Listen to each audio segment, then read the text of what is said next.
Bonjour à toutes et à tous et bienvenue dans ce nouvel épisode spécial de Futura dans les étoiles. Je suis Franck Menant et nous nous retrouvons en ce mois d'août pour parler du rover Curiosity qui a fêté les 10 ans de son arrivée sur Mars le 6 août dernier. Pour ne pas manquer notre prochain épisode sur les éphémérides du mois de septembre, pensez à vous abonner sur vos plateformes audio préférées. La planète Mars a toujours fasciné les astronomes. Si Mercure et Vénus sont trop proches du Soleil pour qu'une éventuelle forme de vie ait pu s'y développer, Mars se trouve à la limite de la zone d'habitabilité, c'est-à-dire que les températures y sont favorables au développement de la vie telle que nous la connaissons. Bien qu'aucune preuve qu'une quelconque forme de vie n'ait été découverte à ce jour sur la planète rouge, on sait aujourd'hui que l'eau y a coulé jadis. L'eau est un élément indispensable à la vie. C'est pourquoi, sans pour autant bouder les autres planètes, les astronomes multiplient les missions vers Mars en y envoyant des robots. La dernière en date est le rover Perseverance, accompagné de l'hélicoptère Ingenuity. Mais ce n'est pas la seule mission actuellement en cours sur Mars. Des rovers plus anciens y sont présents, dont le fameux Curiosity, arrivé sur Mars en 2012. Dès le début du projet, l'un des enjeux principaux des scientifiques est de savoir si Mars a été un jour propice à l'apparition de la vie. Pour cela, il leur faut analyser le sol martien, et c'est ainsi qu'en 1988 est envisagée une mission de collecte d'échantillons qui serait ramenée sur Terre. En raison du coût trop élevé, le projet est abandonné une première fois. Puis, il est relancé durant les années 1990, mais l'échec des missions Mars Polar Lander et Mars Climate Orbiter a une nouvelle fois raison du projet. Les astronomes envisagent des missions internationales au coût moins élevé, comme l'installation de stations automatiques statiques chargées de collecter des données météorologiques, sismologiques et géologiques. Mais là encore, des problèmes financiers ont raison du projet.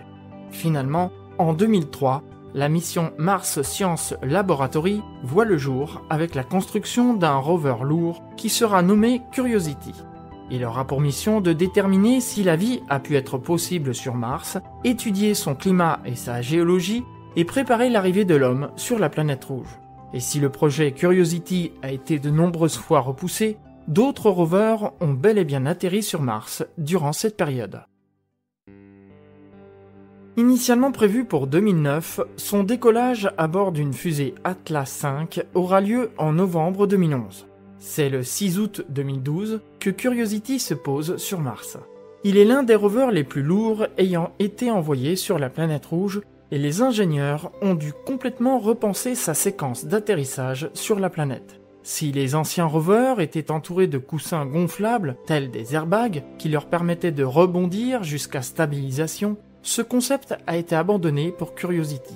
La présence de vents forts aurait pu dérouter le rover sur des rochers ou encore sur des pentes, et le poids du robot aurait pu provoquer l'éclatement des coussins gonflables. Les concepteurs ont donc opté pour la construction d'un étage de descente. Équipé de rétrofusées, il est venu déposer en douceur le rover attaché à celui-ci par des câbles sur la surface de la planète, puis, sa mission terminée, est allé s'écraser quelques mètres plus loin.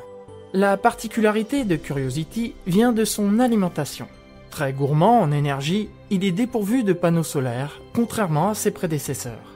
En effet, entre le manque de luminosité, l'hiver martien, les périodes nocturnes et la poussière, le rover aurait eu tôt fait de finir hors service. De ce fait, il est équipé d'un générateur thermoélectrique à radioisotope qui lui permet d'être opérationnel de manière continue. Sa mission primaire était de 22 mois, mais comme souvent, celle-ci a été prolongée pour l'instant jusqu'en septembre 2025. Il y a fort à parier que si rien ne s'y oppose, sa mission sera encore prolongée au-delà de 2025. En 10 ans, Curiosity a parcouru un peu plus de 28 km. Outre les splendides clichés de la planète rouge qu'il nous a fait parvenir, il a démontré qu'une forme de vie très simple aurait pu théoriquement survivre sur la planète pendant des millions d'années, même si aujourd'hui les preuves de l'existence de cette forme de vie restent à trouver. Il a démontré également que la planète a évolué vers un climat plus aride, poussant l'eau dans le sous-sol. Il est possible que cette transition ait fait naître un continent sur la planète rouge. Enfin, Les astronomes comparent le climat actuel avec le climat de jadis. Celui-ci pourrait aider à comprendre pour quelles raisons Mars a perdu son eau. Bien des espoirs reposent donc encore sur les épaules de ce robot.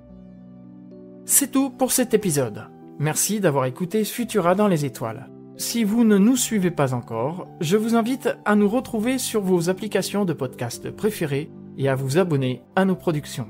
Vous pouvez aussi vous abonner à la newsletter podcast hebdomadaire de Futura grâce au lien en description. Quant à moi, je vous retrouve le 1er septembre pour une sélection d'événements à observer dans le ciel durant le mois prochain. À bientôt!